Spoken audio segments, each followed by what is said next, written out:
Morning guys, welcome back to the channel. Today let's talk about the FRA and how these guys are a bunch of comedians and girls calling out the calling out the class 1s on their training programs. This is something that I have been talking about for years. A lot of people have been talking about for years. NS does their little 3-week deal, and then they give you somewhere between 6 and 10 weeks of on-the-job training. They mark you up and throw you to the wolves. It's not safe. It's actually very dangerous.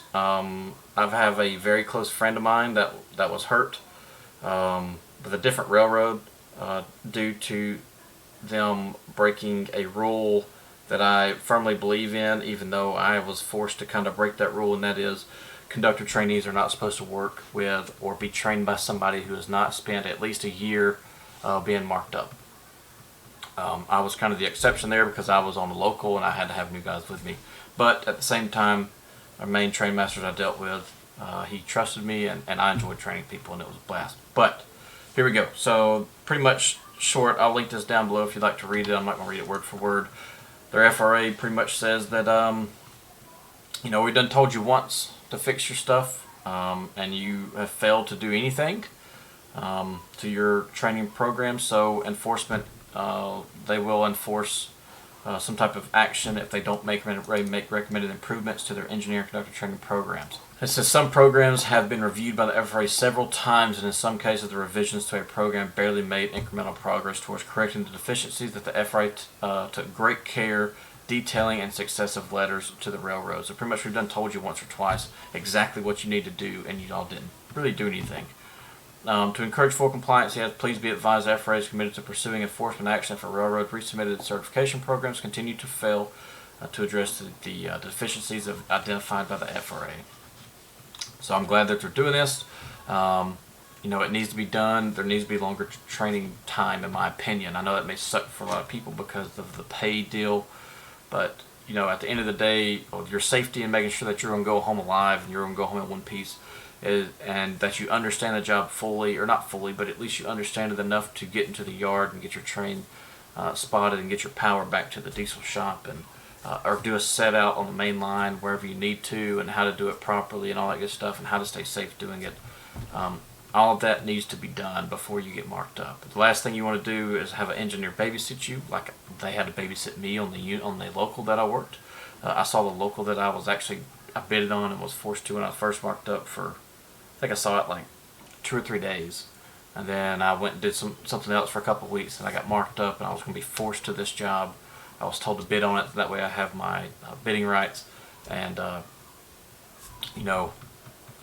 was winging it. I had an engineer to help me, thankfully. Here's what I'm talking about, the FRA, and the guys and gals over here at the FRA are a bunch of comedians. If we look at this letter, you can see very quickly that Farmer, Robertson, and Mesris, or whatever, Jeffries, Creel, Henrich, Shaw, and he's pretty much addressing all these people.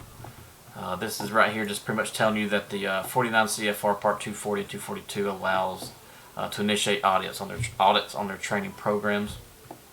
Over the last year and a half, FRA has received several programs submitted by railroads. FRA has taken a collaborative approach to these program reviews, providing specific and detailed comments regarding compliance with the regulations. Some programs have been reviewed by FRA several times, and in some cases the revisions to a program barely made incremental progress towards correcting the deficiencies that the FRA took great care in detailing successful letters to the railroad. He says, I want to remind the industry that the quality of these certification programs are fundamental in ensuring that your operating crews are properly trained and safely perform their assigned duties. It starts with certification programs that clearly meet the minimal training qualification standards, which is true. It's true. And I never put my safety, personally, I never put my safety in a company's hands. I'm responsible for my safety. And this is why you always hear me preach to new people, especially when you're trying to learn the job, you're trying to learn your yard, you're trying to take your time and make sure you're doing it after you're marked up now. Do things at a safe and comfortable speed. Don't rush. Rushing leads to mistakes, and then you also have complacency and fatigue, stuff you have to worry about like that. But rushing that's when mistakes happen. And sometimes you're going to have someone in the tower, you're going to have a train master or a terminal superintendent trying to rush you. If you're, if they're rushing you, if you're marked up and they're rushing you, you're protected, hopefully. If you're not protected, just keep working at the continued speed that you're comfortable doing. They're not going to fire you for not working faster, as long as you're still doing the job. Let me move my face out of the way. These were sent to me by Jonathan. The clouds in the background make this engine look pretty cool. This one's a pretty sweet shot.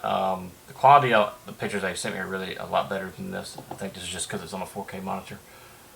Pretty cool shot. 3CN motors with CSX. Looks like the CSX is leading, going over a trestle, or trussel, however you pronounce it, over some water where I wish I was fishing. And then one more here is a BNSF shot. Pretty cool shot too. Some CP engines in the background. If I had to guess, probably some Coltrane. Pretty cool shots. Thank you for emailing those to us. If you're a rail fan or you just have some cool pictures of some locomotives or whatever you'd like to share, send it my way. railroadtalk@gmail.com. And of course, if you want to support the channel, you can always go get some merch. We have the Richardson hats too. Not these. I don't have any more of the leather patch hats. We'll be getting some more of those soon in a different color, of course. If you have any color preferences, let me know. I think the options are pretty much limitless. But we have all kinds of stuff you can do. All kinds of ways you can support me. If you don't want to spend $20-something on a hat, you can join the memberships, like $3 a month. I still appreciate you guys being here, subscribing and liking the videos and leaving comments. It helps reach a bigger audience on the YouTube channel, on the YouTube. So we're growing quickly, even though I haven't been as active. As you can see in the background, things have changed, right? Y'all don't see the planes in the background.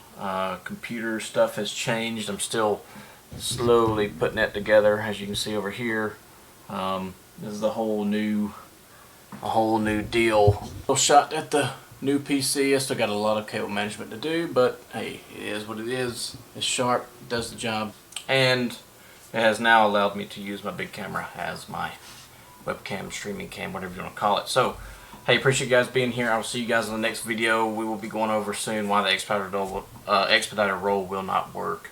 I've really sat and thought about this for a long time. Read a bunch of comments, over 600 comments, over 1,300 likes. That's impressive. I don't really pay attention to views anymore. I'm looking more at the engagement here. So if we're engaging in the videos, we're doing good. So other than that, I'll see you guys in the next video. Y'all be safe. If you have any questions, feel free to reach out and I'll answer you as soon as I possibly can. Things are a little busy, but hey, that's what I'm here for. I'll see you guys in the next video. See ya.